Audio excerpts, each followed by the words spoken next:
E questionamos, né? E aí, o plano, qual que é? Cadê a resposta do plano? E o secretário, eu não me lembro agora qual o secretário do radar que foi, mas ele simplesmente falou: esse plano aí eu vi ele, mas não tem jeito de se ver, não tem viabilidade, por isso a gente não respondeu. Bom, acho que no debate a gente pode aprofundar melhor, até para não atrapalhar aqui, mas nós tivemos uma resposta e uma resposta não foi muito agradável da SEAB, dizendo que o plano alternativo não era possível, mas os moradores já responderam à SEAB, né? Passo então a palavra para o Joaquim. Aí depois a gente abre o debate, porque o que é possível o que é impossível depende muito de quem está e de qual lugar que ele ocupa, né? Eu acho que essa é uma questão muito importante a gente debater. Passo a palavra já para o Joaquim.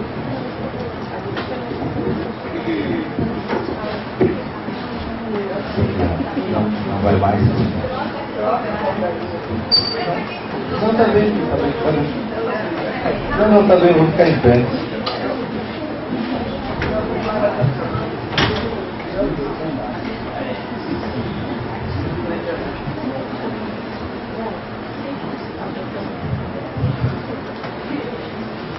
Bom dia, companheiros, companheiras. Bom dia? Tudo bem? Tá bom. Eu quero aqui, em nome do LST, agradecer enormemente o convite para vir aqui conversar um pouco sobre as nossas experiências. Né? Quero agradecer a todas as entidades que estão realizando esse evento e dizer que para nós sempre é um prazer e uma oportunidade para estar fazendo esse diálogo, principalmente também, e falo agora por mim, porque além de militante do MST, agora também sou estudante de serviço social lá na Escola de Serviço Social do Rio de Janeiro, da UFRJ, lá em Vermelho. Então trago aqui também um carinhoso abraço da nossa turma Carlos Nelson Coutinho, que são em torno de 54 estudantes de 20 estados do Brasil, militantes do MST, militantes do MPA, militantes do movimento das mulheres campesinas, camponesas, enfim, são militantes da Via Campesina, e nós estamos aí também nessa batalha em busca do conhecimento, né? Como adentrando a academia. Mas enfim, eu preparei aqui brevemente alguns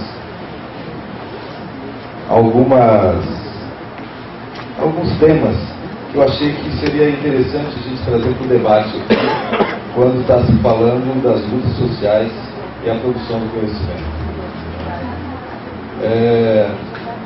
Recuperando aí, para até aqueles e aquelas que não saibam, o MST esse ano está completando o seu 30º aniversário. Comemoramos lá em Brasília o nosso 6º Congresso Nacional, onde tínhamos aí em torno de 15 mil delegados e delegadas no nosso congresso, além de vários outros convidados, amigos, aliados. Então estávamos aí numa reunião de quase 20 mil pessoas de todo o país e também de alguns países do mundo.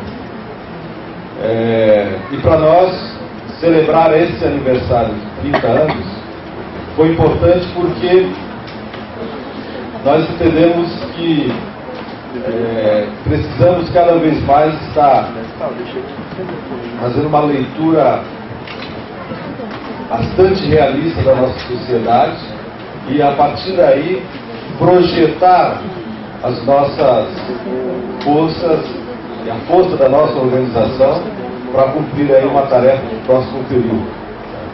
Então, nesse sentido, foi de fundamental importância essa atividade em Brasília no início do ano. E o MST nasceu baseando a sua luta em 3 principais bandeiras. A primeira delas é a luta pela terra. É onde, de fato, as famílias participam dessa luta a partir de uma necessidade imediata, que é ter uma terra para trabalhar, produzir, criar seus filhos. Então essa é a primeira luta aí, digamos assim, que o MST tem durante esse período todo construído aí alguns processos de luta pela terra no Brasil. A segunda bandeira de luta é o tema da reforma agrária, né? Porque, como sabemos, o tema da questão agrária no Brasil é uma questão que não está resolvida, né? Portanto, é importante dizer também que a luta pela terra em si só, né, ela não dá conta dessa outra bandeira que é a reforma agrária, que aí se trata de uma política de Estado, né, para poder, de fato, criar as condições para as famílias que já estão nas terras, possam produzir, possam, de fato, gerar aí todo um processo de desenvolvimento nessas áreas. E o terceiro tema é a luta pelo socialismo, né? Então, essas são as 3 bandeiras principais de lutas que nós, enquanto MST, temos como horizonte aí no nosso processo de luta. Dizer também que o universo onde nós atuamos, vocês devem saber, é o universo onde o nível de conhecimento, do ponto de vista da escolaridade, conhecimento científico, se compararmos a população das cidades, a população do campo é a que tem menos possibilidade de acessar conhecimento. Portanto, o público que o MST, os movimentos sociais que atuam no meio rural, que atuam no campo, tem que trabalhar, tem que se deparar com um público aonde grande parte deles, os agricultores, são analfabetos. Então é uma realidade completamente diferente, distinta, muitas vezes, das atuações que se tem, por exemplo, nas cidades. Portanto, aí reside um dos principais desafios que o MST tem quando está nesse processo de organização dessa luta. E por isso que dentro de um acampamento, que esse primeiro processo da luta pela terra, uma das estruturas principais que precisa ser construída, além dos barracos de lona preta, é uma escola.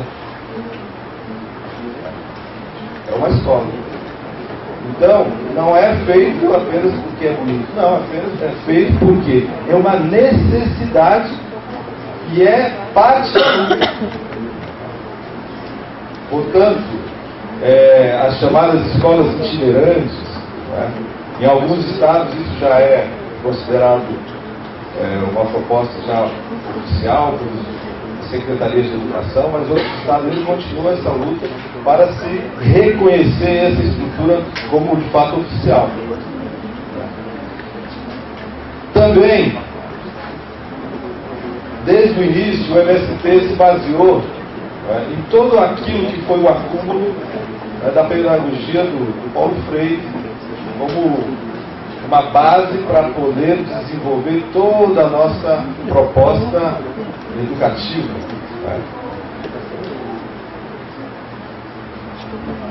Baseado naquela lógica de que a cabeça pensa aonde os pés pisam. E a partir daí também começaram a surgir outras necessidades. Por quê? A partir do momento que se criavam as escolas dos acampamentos, nós tínhamos a necessidade de ter quem? Educadores, para poder atuar nessa frente da educação. E daí surgiu a necessidade de que nós tínhamos que formar os nossos próprios educadores para atuar nessas áreas. Não eram gente que vinha de fora para atuar aí. E a partir daí surgiu essa ideia de que os primeiros cursos de pedagogia, né, que foram fundamentais para a gente dar mais um salto adiante aí nesse tema. Né? E a partir daí surgiu a necessidade também de lutar aí principalmente com o Ministério da Educação, levando essa pauta de reivindicação, e entender que também os professores, os nossos educadores, que estavam acampados, muitas vezes assentados, né, precisariam de uma forma diferente de poder acessar a universidade, por exemplo, para poder dar conta, inclusive, da sua tarefa no acampamento ou no assentamento, e também conciliar isso com os estudos. Né. Daí surgiu a proposta que nós chamamos aí de tempo escola, tempo comunidade, que é uma forma diferente, e a partir daí rompemos aí pela primeira vez aí as cercas do conhecimento, que foi a partir de um programa que nós conseguimos aí fosse aprovado, né, que possibilitou com que nós pudéssemos ampliar a formação da nossa militância, né, em várias áreas de conhecimento. Começou com a pedagogia, mas hoje nós já temos em torno de convênio com mais de 50 universidades em todo o país, além de convênios com universidades fora do país, como é o caso da Escola Latino-Americana de Medicina em Cuba, e agora a Escola Latino-Americana de Medicina na Venezuela, e o Instituto Agroecológico Paulo Freire na Venezuela. Enfim, então hoje nós temos uma quantidade de militantes já que estão se graduando em várias áreas de conhecimento. Isso para nós é um salto importante. Então, ao conseguir, a partir da luta, de ocupações, pressão ao governo, a aprovação do Pronera, que esse ano completou 15 anos, esse foi um processo importantíssimo que possibilitou que nós pudéssemos formar a nossa militância a partir dessa proposta aí, dessa ideia de tempo escola, tempo comunidade.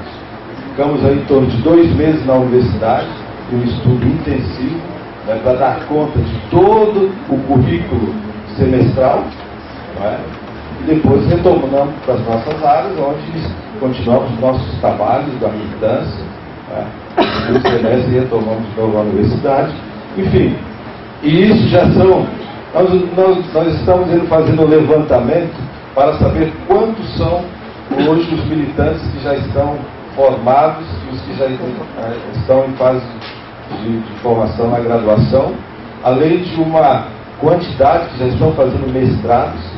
Já temos hoje em torno de 10 militantes do movimento que eram acampados, viraram assentados, se graduaram, fizeram mestrado e hoje já são doutores. Enfim, hoje, isso para nós, de certa forma, nós estamos chamando de uma revolução silenciosa dentro do MST. E essa revolução silenciosa, ela faz com que a nossa organização possa ter cada vez mais um nível de criticidade muito maior que tinha. Hoje nós temos militantes, a nossa base, os dirigentes formados, que têm mais essa possibilidade de poder, inclusive, produzir conhecimento, aliando a nossa luta na prática e agora a teoria. Então, durante esse período todo, agradecemos e somos muitíssimos gratos aos vários companheiros e companheiras que nos ajudaram nesse processo, principalmente buscando, juntamente conosco, entender e produzir, inclusive, materiais em vários setores para entender o que é o MST. Mas agora nós estamos começando a formar uma geração que nós mesmos estamos começando a produzir aquilo, a nossa própria vivência. Então antes nós tínhamos companheiros e companheiras que iam para os assentamentos, os acampamentos, para poder nos ajudar a entender essa realidade. Hoje somos nós mesmos que estamos começando a produzir essa realidade por nós mesmos. E por isso que esse tema da produção do conhecimento, ele é fundamental para que nós pudéssemos dar o salto mais adiante. Além dessa questão dos cursos formais, né, também é importante sinalizar, eu só pediria que quando faltassem 10 minutos, você pudesse me organizar aqui. Nós também entendemos que, além dessa característica no meio rural, da questão da falta de acesso ao conhecimento, também, se existe o chamado machismo aqui nas cidades, ele é 10 vezes mais no campo. 10 vezes mais no campo, talvez até mais. Então, como é que você faz um debate, um diálogo em torno dessa questão do gênero, né, sem que, por exemplo, nós aprovamos nos nossos congressos passados de que as instâncias do MST, desde as instâncias, nos acampamentos, passando pelos assentamentos, as coordenações regionais, as direções regionais, estaduais, a direção nacional, ela deve ser composta por um companheiro e uma companheira. Agora, isso é uma deliberação política, mas só isso não basta. É preciso criar condições para que as companheiras, de fato, possam acessar, possam contribuir com qualidade nesses postos onde estão. E o que nós identificamos? A primeira questão é que a tarefa das companheiras nos acampamentos e assentamentos geralmente é cuidar dos filhos. O companheiro vai para as reuniões. Então, essa lógica está inverter. Mas para inverter isso, quem é que cuida das crianças? Então, foi a partir desse debate, dessa necessidade, que surgiu a ideia de montarmos o que nós chamamos das cirandas infantis, onde temos educadores e educadoras infantis, que as crianças ficam nesse espaço, inclusive também de formação. Isso possibilita com que a companheira possa ir para os debates, para as reuniões, estudar. E isso faz com que também a gente tenha um salto no avanço, do ponto de vista também da contribuição do conhecimento nos debates, inclusive do próprio movimento. Também é um salto. Mas isso se dá a partir de uma necessidade, nós temos que criar as condições para isso. Além de toda essa questão, nós também temos a necessidade de cada vez mais formar os nossos militantes quadros técnicos. Porque quem é que vai tocar, por exemplo, as nossas unidades de produção? Nós somos muito bons no discurso da questão de que temos que mudar o modelo de produção agrícola, não é isso? Tá bem, mas quem é que vai fazer isso? As universidades convidam diariamente técnicos formados para conduzir o modelo de produção da Revolução Verde. É o modelo de produção capitalista. Se nós temos que pensar numa outra sociedade, nós temos que produzir os nossos técnicos científicos, mas com uma visão voltada para aquilo que nós achamos que é fundamental e estratégico. Isso a universidade não cumpre hoje. Por isso que, ao romper essa cerca do conhecimento, a gente também está fazendo esse exercício de formar, em várias áreas aí, os nossos advogados, os nossos engenheiros, dessas áreas, para atuarem dentro de uma linha e de uma proposta de mudança que nós queremos. Aliado a isso, então, por isso nós temos algumas escolas de formação técnica, administração de cooperativas, administrações de toda essa parte aí da produção. Já demos um salto adiante. Ontem mesmo estava aqui numa atividade eu considero simbólica, né, na Prefeitura de São Paulo, onde nós assinamos um convênio que o MST, a partir das suas cooperativas, vai começar a fornecer alimentos orgânicos para o programa de educação infantil da Prefeitura Municipal de São Paulo. Entendeu?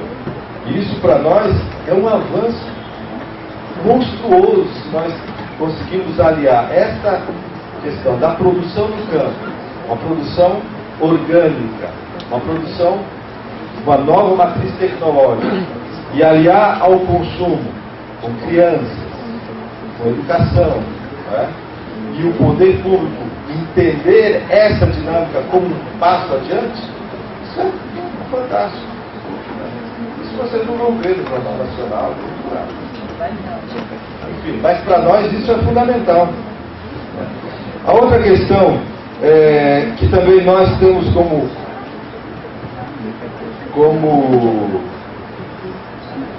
importante e estratégico é que nós também não podemos descolar essa formação técnica, essa formação na graduação, né, da formação político-teológica. Porque se nós separarmos essas duas coisas, né, e aí aqui trago o exemplo das escolas de formação que nós temos. Nós temos o setor de educação da MST e temos o setor de formação. Esses dois setores, eles trabalham juntos, né? Mas são setores que pensam as estratégias aí a partir de cada linha de atuação de cada setor. Então, nós temos aqui um exemplo da Escola Nacional Florestan Fernandes. Passam anualmente por essa escola milhares de companheiros e companheiras que estão se formando em variados temas no debate da questão político-teológica. Se a gente se desgarrar disso também, os nossos companheiros e companheiras estão se formando na universidade, porque é uma luta quase desigual. Né? Primeiro, é conseguir com que os professores das universidades entendam que esse método, escola, comunidade, é um método que é possível para fazer com que nós não desgarremos aí nas nossas raízes. Agora, conseguir convencer os professores, como um conjunto aí, a direção, para cada vez mais ir ampliando a quantidade de cursos nas universidades brasileiras, é uma batalha que é impressionante a quantidade de professores formados, conservadores, e que não estão abertos para esse diálogo do novo, de uma necessidade de formar pobres.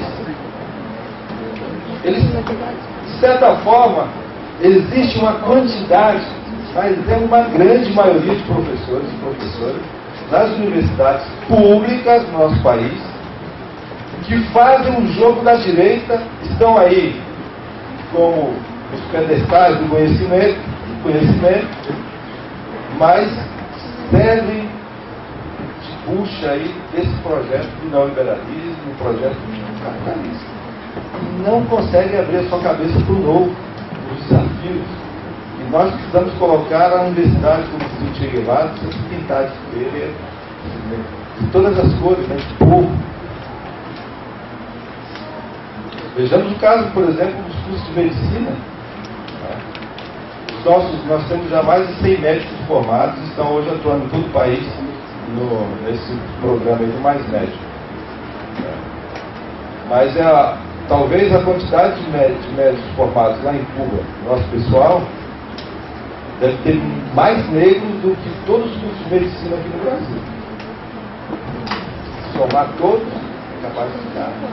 Então, para a gente ver o nível de elitização que é, nós temos que quebrar essa cerca. E aí, coloco aqui também como os desafios que a gente tem para adiante.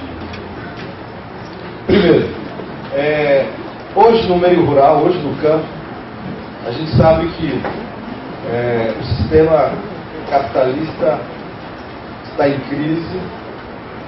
A gente sabe também que pela a divisão social do trabalho, né, que cabe aos países em desenvolvimento, países como o Brasil, é simplesmente a produção de matérias-primas para movimentar essa máquina do sistema.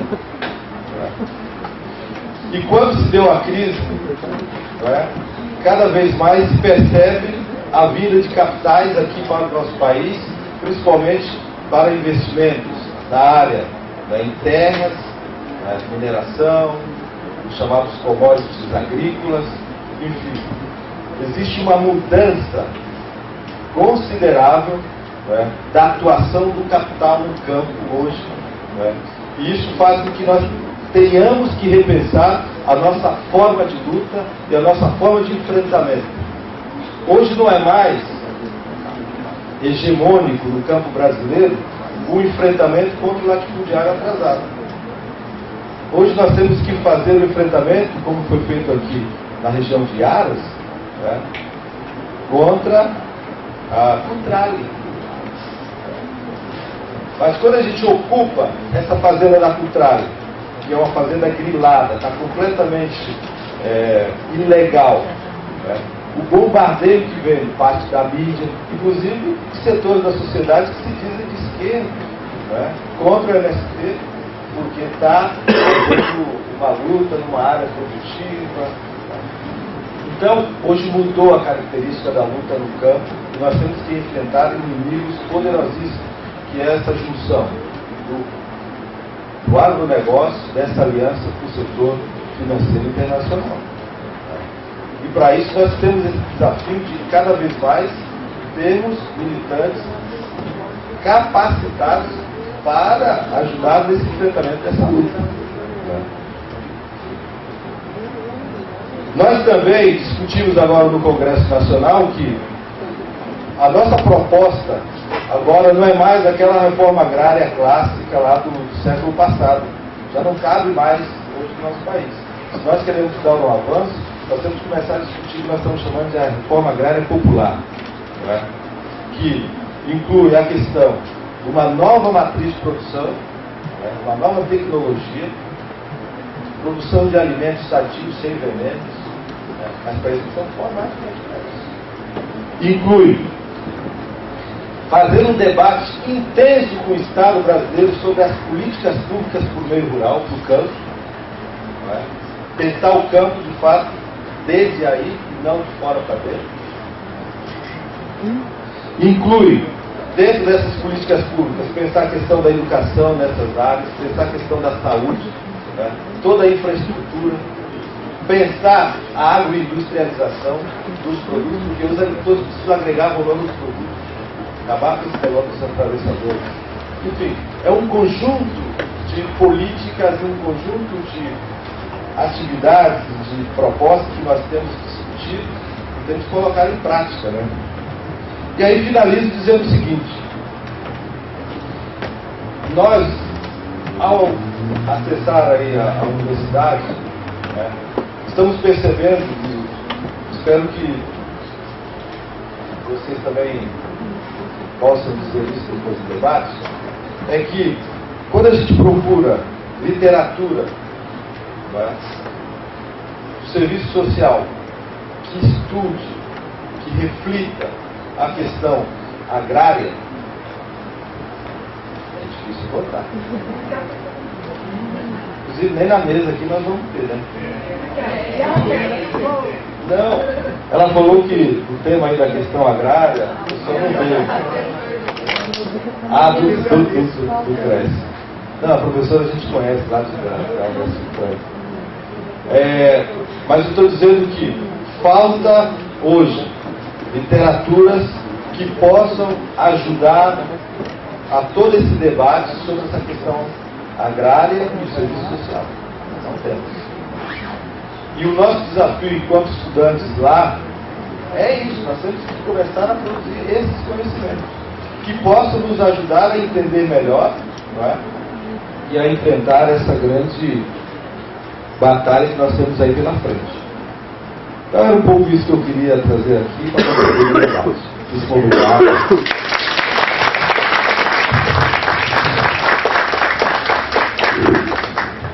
Passo então agora a palavra à professora Bia, mas antes, eu só vou dar uma vez para vocês. Eu vou estar passando um manifesto para que vocês leiam. É um manifesto de apoio ao Hospital das Clínicas da Universidade Federal do Triângulo Mineiro. Então, eu gostaria que vocês lessem esse manifesto, porque a proposta é que a gente faça uma moção de apoio a esse manifesto. Então, eu vou passar para socializar com vocês o manifesto e depois a gente discute uma possível moção de apoio. Certo? Obrigada. Bom, bom dia a todas e a todos. Bom dia. Bom dia. Bom dia. Bom dia. Fazer igual Joaquim. Também vou falar em pé, porque a gente está, durante a semana, muita atividade, muita coisa, e assim acho que a gente fica mais inteira e podendo conversar com vocês. Bom, em primeiro lugar, eu queria agradecer e saudar a direção da BEC Sul 2 pela realização desse Pré-Teste, mas não só, pela firme atuação da BEC Sul 2 na nossa região. Atuação essa que já vem de larga data no caminho do enraizamento da formação profissional através do trabalho das micro-regiões e que hoje a Raquel aqui ressaltou. Também quero saudar a articulação entre a BEPS, o Conjunto CEPES-CRES e ENESO, no sentido dessa direção política na perspectiva emancipatória, tal qual o nosso projeto ético-político se coloca, de ruptura com o conservadorismo, com o neoconservadorismo, com o fundamentalismo e com tudo aquilo que nós estamos vendo de desastre para as massas trabalhadoras nesse país. Quero saudar também, né, a Casa dos Meninos, que tem de forma militante auxiliado e hoje está aqui também fazendo essa gravação. Quero cumprimentar através da gravação aqueles que agora estão nos vendo pelo vídeo, mas que é através de uma ação militante, né? Quem não conhece, a Casa dos Meninos se localiza na região, na zona sul de São Paulo, entre Campo Limpo e o Jardim São Luís. É um programa de formação política junto a escolas municipais na região, que atua com jovens na faixa de 11 a 18 anos, uma iniciativa que iniciou-se há mais de 10 anos com o grande camarada Silva, que foi do Movimento de Oposição Sindical Metalúrgica de São Paulo, ex-marido da nossa companheira professora da Unifesp, a professora Rosângela Battistoni, e que efetivamente traz hoje as nossas queridas que estão aqui atrás, a Alessandra, a Daiane e o Alejandro, que estão aqui, mas eu vejo que é importante a gente divulgar, porque vai na mesma direção que tanto o Comitê Popular da Copa como o MST trouxeram aqui. Ou seja, como é que a gente se coloca em movimento, e ele se coloca em movimento no sentido de que a comunicação, a informação seja fundamental para os jovens na formação política e na educação na periferia de São Paulo. Hoje está na Zona Sul, mas eles também estão ampliando para a Zona Leste. E eu queria dizer, e tomo a liberdade de dizer, que eles também estão iniciando uma campanha financeira para a manutenção desse projeto, embora estejam com vários projetos para arrecadar junto à prefeitura, mas até o momento ainda não tem a resposta. Muito na linha daquilo que vocês colocaram em relação à moradia, em relação à questão da reforma agrária. E elas vêm para cá gratuitamente nessa ação militante. Depois nós temos o vídeo, então teremos o vídeo desse encontro, que também servirá para um enraizamento nas escolas, com os estudantes, nos debates, mas também esse vídeo tem sido um instrumento importante na formação na região da periferia. Então também cumprimentar a importância, mais uma vez, de elas estarem aqui conosco. Bom, e a todas vocês que estão presentes. Para isso, eu vou perguntar primeiramente, quem é estudante de graduação aqui? Levanta a mão. Opa, bastante gente da graduação. Quem é estudante da pós-graduação? Tá. Quem é pesquisador? Tá. Quem é assistente social que está no campo? Tá. Bom, então nós temos aqui um contingente bem diversificado do conjunto dos participantes. Aqui eu perguntei um pouco para a gente fazer essa conversa. Certo? Eu não falei de professores? Aí, professores! Eita, professores! Vou falar. E profissionais de outras áreas? Profissionais de outras áreas. É isso. Tá. E eu vou esquecer alguém? Profissionais, sociais, esqueci alguém? Bom, então essa composição. E por último, eu quero dizer também que me traz muita alegria poder estar aqui compartilhando com a Raquel, uma militante histórica e vice-presidente da nossa região, uma estudiosa, uma produtora de conhecimento e que está vinculada à questão da terra e ao movimento sem terra. Ao Danilo, que como ele já disse, a gente se conhece, eu conheci ele há muito tempo, ele era bem pequenininho mesmo, filho da Celinha Vilarinho, que é uma militante aguerrida, que foi uma das companheiras no processo de ruptura com o conservadorismo, que teve um papel central, que foi quem coordenou assembleias permanentes do Congresso da Virada. Então, ao poder cumprimentar o Danilo, e eu quero cumprimentar também a mãe do Danilo, essa militante tão importante para a nossa categoria profissional. E o Danilo, pela sua militância, e também já esteve conosco numa das nossas revistas da ProPuc, embora essa revista no produtivismo é considerada zero. Não, só para a gente falar de produtivismo, essa que fala dos 50 anos do golpe, que fala para onde vai o Brasil, só para a gente ver o que hoje é o produtivismo, para que na realidade a gente entenda que aquilo que vem da luta social, nas universidades, nos convênios, é muito pouco valorizado. Assim como a companheira Ivanete Boschetti, que foi ceifada pelo reacionarismo da CAPES em relação a ser a nossa representante da área no programa. Então, num debate como esse, é importante que a gente põe os pingos nos is, porque senão nós podemos cair numa reunião abstrata e caótica.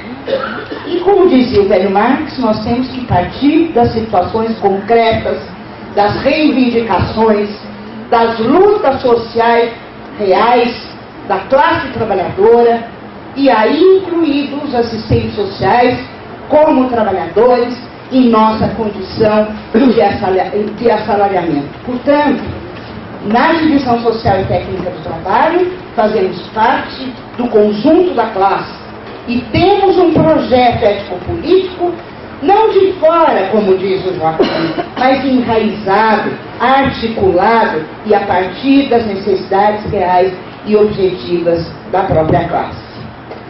Quero cumprimentar a Michele, que tem acompanhado bastante a militância da Michele na Zona Leste, e tenho o prazer, a Michele é minha aluna, ouvinte, mas está lá presente sempre no Núcleo de Estudos de Aprofundamento Marxista. E quero também cumprimentar o Joaquim, e cumprimentando o Joaquim, cumprimentar a luta do MST no Brasil. A referência dos trabalhadores sem terra, ocupar, resistir, educar e produzir, que são os instrumentos centrais da luta dos trabalhadores sem terra. Cumprimentar a Universidade Federal do Rio de Janeiro, que, juntamente com 50 universidades nesse país, além das que o Joaquim citou, e todo o trabalho da Escola Nacional Florestan Fernandes, no sentido da formação na perspectiva da direção socialista, na perspectiva da luta por uma sociedade igualitária, libertária, sem exploração de classe, sem opressão social, sem opressão de gênero, de raça, de etnia, pela livre orientação sexual, no momento no Brasil onde os movimentos sociais estão sendo criminalizados, onde tivemos há 2 anos um Pinheirinho e recentemente na cidade de São Paulo, num hotel que estava há 10 anos às traças, onde você tem a massa podre financeira, como tinha no Pinheirinho, a militarização da polícia, o governo estadual, daquele que podemos chamar hoje a representação da extrema-direita que vence as eleições no estado de São Paulo e que vem na direção da repressão, da coerção, da negação de direitos. Então eu diria, não é, e também me foi solicitado que fizesse a relação com os fundamentos dessa crise, mas eu vou partir para fazer a relação com os fundamentos da crise do capital com os elementos que aqui foram trazidos, que estão vinculados à questão da reforma agrária e da reforma urbana. No momento contemporâneo da crise estrutural do capital e do capitalismo, pós-73, aprofundando-se em 2001, 2008 e 2011, coloca na ordem do dia a tarefa histórica na mão da classe trabalhadora para fazer reformas democráticas que o capitalismo fez no passado. Porque a reforma agrária e a reforma urbana são reformas passíveis que foram desenvolvidas em muitos países capitalistas no mundo no momento do crescimento econômico, nos países centrais do capitalismo, né? Caiu? Caiu. Então eu estou pondo meu crachá, peraí. Pronto. Nos países centrais do capitalismo, né? Nesse sentido, vale a pena, e eu recomendo, a leitura do Programa de Transição, que é um texto do Trotsky, onde ele vai dizer que no momento em que as forças produtivas, em antagonismo com as relações sociais de produção, colocam um processo de decomposição do próprio capitalismo. Ou seja, o que foi possível de crescimento econômico na chamada Era do Ouro, da quadra histórica dos anos dourados, que vai do imediato pós-guerra, de 45 a 73, hoje se esgotou, há um esgotamento. É por isso, e depois podemos aprofundar no debate, que governos que foram construídos com lutas sociais e populares dão continuidade à programática neoliberal com o nome de social-desenvolvimentismo ou neodesenvolvimentismo. Então nós não podemos deixar de fazer essa discussão no interior do capitalismo e das forças da classe dirigente dominante, a que servem, como servem e qual é o papel do conjunto da classe na continuidade da luta e da autonomia. Isso significa dizer que o capital não pode suportar a questão da propriedade da terra. Porque, na realidade, a questão da terra rural e urbana, a questão fundiária, você vai mexer, como disse o Joaquim, não mais com o latifundiário no século passado, mas com o grande empresário que hoje está no campo.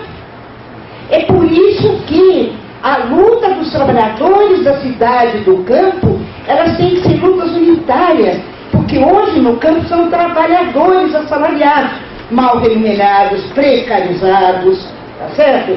Mas é o conjunto da classe, a classe e o proletariado ou subproletariado, que é a força motriz de um processo histórico revolucionário de superação do capitalismo. Ele está nas grandes fábricas, mas ele está hoje, parte desse assalariamento, os proletariados rurais. Então, aqui nós temos que aprofundar essa discussão. Um outro aspecto central que foi levantado aqui é em relação à ampliação do trabalho informal, dos ambulantes, da população em situação de rua. Hoje, 50% da população em situação de rua na cidade de São Paulo um dia teve carteira assinada. E não terá mais. Por que não terá mais? Porque essa professora aqui está sendo determinista? Não. Porque a lógica do capital E o capitalismo, com sua resposta para recuperar as suas taxas de lucro, incide sobre a massa de trabalhadores a opressão e a ampliação da desigualdade.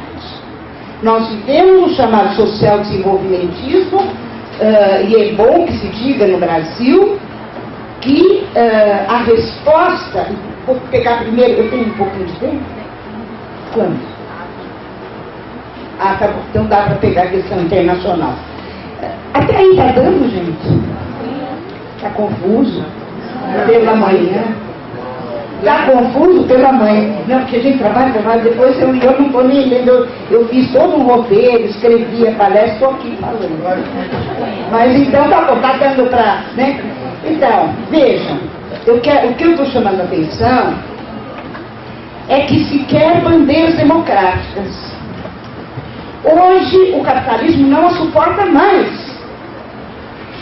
Cadê as bandeiras democráticas? Reforma agrária, reforma urbana. Não suporta. E aí, vamos compreender do que se trata. E aí, para o fundamento do item que está lá atrás, da crise. Então, que crise do capital e do capitalismo é essa? É uma crise estrutural. Todos nós sabemos que o capitalismo é movido a crises cíclicas, permanentes e periódicas. Como diz o Mandel, o capitalismo tem ondas curtas de crescimento e ondas longas de estagnação, que o Perry Anderson chamou de estagflação. Estagnação com altas taxas de inflação em meados do ano 70. Então, nós vamos ter um conjunto de crises. Não terei tempo de falar delas, podemos falar por detalhe, podemos aprofundar. Mas nós temos a crise do capital e do capitalismo. Nós temos a crise da social-democracia no interior da resposta do capital à sua própria acumulação. Nós temos a crise do chamado, entre aspas, socialismo real existente, que na realidade avançou para o próprio capitalismo, há uma regressão capitalista nos países pós-revolucionários. E uma crise da esquerda, que parte da esquerda abre mão da luta pelo socialismo e adere aos projetos social-democratas. E parte de projetos que se autodenominavam democráticos populares, na institucionalidade seguem a lógica do capital. Então, é esse quadro e essa complexidade que nós estamos vivendo. Em relação à crise do capital e à crise estrutural, a partir de 1973, quais são as origens dessa crise? Primeiro, uma queda tendencial na taxa de lucro. Segundo, uma crise de superprodução. Terceiro, uma redução do crescimento e altas taxas de inflação. Então, o capital, que tinha a resposta dele na esfera do Estado, com o chamado estado de bem-estar social, com o keynesianismo, e no mundo do trabalho, com o chamado Fordismo, Taylorismo, ele diz: este binômio, Fordismo, Taylorismo e keynesianismo, já não suportamos mais. Precisamos novas estratégias para recuperar as taxas de lucro do capital. E quais foram essas novas estratégias? Na esfera do mundo do trabalho, aquilo que Harvey denominou de acumulação flexível. Flexibiliza-se trabalho, flexibiliza-se salários, se monta PJ, pessoa jurídica, onde você acaba sendo contratante de você mesmo, sem férias, ou não é isso? Ou é fantasia? Não, né? É realidade, né? Trabalho temporário, parcial, tá certo? Maximização do trabalho. Se a gente pegar na universidade, hoje de manhã, cadê a menina que estava aqui, Benesse? Cadê o nome dela? Como é que se chama? Lana. A Lana falava, acho que era a Lana que falava, porque na PUC ainda temos pesquisa, ensino e extensão. Ledo em Godo. Relingondo, nós estamos vivendo, só para dizer a PUC, que é uma universidade que tem uma expressão que, do lado oposto, no período da ditadura militar, a gente conseguiu conquistas aqui. A primeira reitora eleita numa universidade dizia: não dou mãos a assassinos, quando Erasmo Dias veio e invadiu a PUC.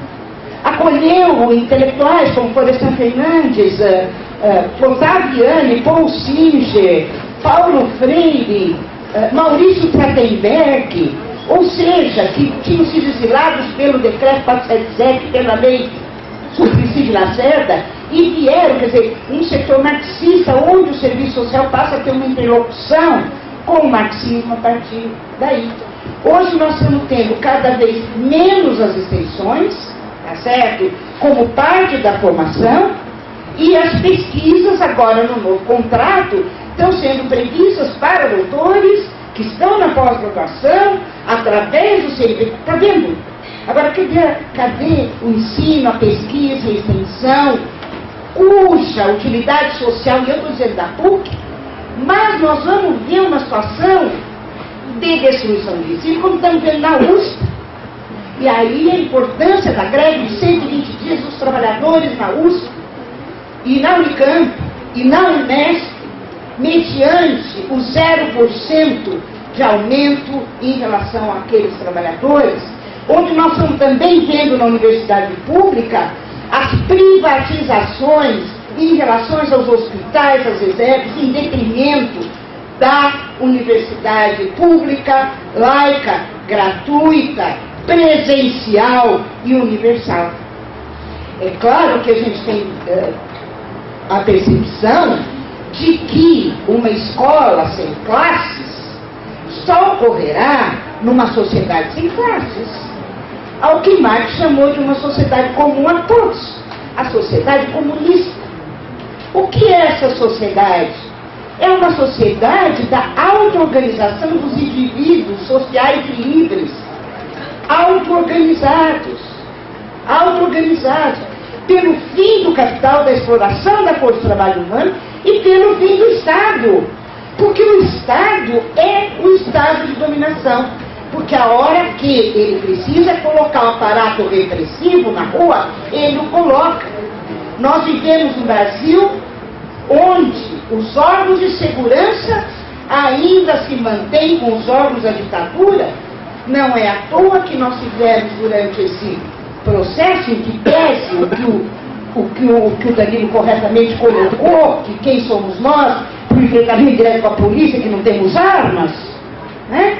Então, o que significam táticas que em determinados momentos significa uma tensão enorme, mas o pau comeu, a violência ocorreu, os estudantes foram presos, foram torturados. Tem um estudante aqui da PUC, Murilo, que ele foi colocado numa cela onde eles usaram os métodos de tortura por ocasião daquela mobilização do movimento grevista dos metroviários. Então, esse aspecto da criminalização é algo fundamental para a gente lutar contra e pela desmilitarização, como todos disseram aqui, da polícia. Bom, então no mundo do trabalho são essas as transformações da acumulação flexível. E na esfera do Estado é o chamado neoliberalismo, né? Que é o Estado máximo para o capital e mínimo para os trabalhadores, né? Na realidade, com privatizações, e no Brasil, embora ele comece com o final do governo Sarney, passe pelo governo Collor, passe pelo Itamar, de fato ele se aprofunda com o governo Fernando Henrique Cardoso, né? Porta-voz do projeto do grande capital neoliberal no Brasil, com a contra-reforma do Estado, do ministro Bresser Pereira, do Mário, ministro da Administração e Reforma do Estado, e com as contra-reformas do ensino superior, trabalhista, previdenciária, do nível superior, para citar algumas. O governo Lula inicia com continuidade ao projeto neoliberal no seu primeiro governo e em seu segundo governo com os projetos do chamado social desenvolvimentismo ou neodesenvolvimentismo, que na realidade estabelece a mesma equação. A questão do crescimento econômico, porque o cidadão, ele é consumidor e ele é produtor, mas essa produção é uma produção coletiva apropriada indevidamente, portanto, você tem que ter uma margem de consumo para os trabalhadores mais empobrecidos, na saída da miséria absoluta para a relativa, mas onde se mantém a desigualdade. Então, vejam, são duas faces diferenciadas do projeto capital. E na esfera da cultura, qual é a lógica que se vivencia hoje? É a chamada quadra pós-moderna. O fim da história, as teorias macroestruturais já não respondem, o individualismo exacerbado, a competitividade, o presentismo, o efêmero, o fugaz. Então, essa lógica estabelece aquilo que o Marx e o Engels diziam, que as ideias dominantes de uma dada época, lá na ideologia alemã, são as ideias da classe dominante. Portanto, os meios de comunicação, as universidades, as instituições, a família, reproduzem essa lógica. Vocês devem ter pessoas, hoje, aí eu acho que o Danilo também tocou numa questão importante, e eu também vou tocar, e que a gente vê na história da humanidade que num dado momento, onde há crise, e há até mobilizações, como vivemos em junho de 2013, que na minha avaliação elas se tornarão, porque agora será a questão da água. Os mega eventos com a expulsão e com a reintegração de posse, com a violência em relação aos moradores das favelas, os cortiços, os sem-teto, que vem dia a dia com repressão, o conjunto da classe tem que ter uma solidariedade de classe. Não é uma solidariedade indiferenciada, é uma solidariedade de classe nessas lutas sociais de resistência. Tenho 5 minutos? Bom, nesses então 5 minutos, e depois a gente fala no debate, é compreender, não é, que apesar desta crise, os trabalhadores, a classe, se colocam em movimento. E aqui nós vimos duas expressões desse movimento, na área rural e na área urbana, né? E também queria cumprimentar, acho que eu não falei aqui, a UFRJ, por essa formação em serviço social, a qual eu fico também muito contente, porque eu estive lá num dos cursos de formação há 2 anos, e continuarei indo, embora isso no meu currículo vai aparecer como 0. Vai aparecer como 0. O caráter. Você viu o que eu estou falando? Eu estou antecipando coisas aqui. Vai aparecer como 0. Sem importância. Assim como um outro companheiro, essa semana, educador, que o diretor da escola, do curso, falou que ele estava sem produção. Ele falou, mas eu produzi para o Acre, para a Rondônia, para os movimentos sociais. Ah, mas isso não vale, porque isso não tem a letra A na CAPES. O que a gente produz dessas revistas, isso não vale nada. Então, perigas até de eu ser descredenciada do programa, porque eu sou editora dessa revista, depois eu deixo quem quiser.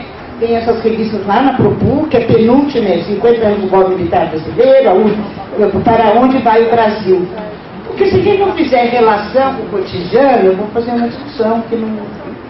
Né? Então, e nesses últimos 5 minutos eu quero dizer o seguinte, que a nossa categoria profissional tem colocado em movimento, na ruptura com o conservadorismo, desde 79, um claro projeto de formação e de exercício profissional, vinculando o projeto profissional a um projeto societário, emancipatório, sem exploração e sem dominação. Então, nós temos que pensar, repensar, se de fato a formação e o exercício profissional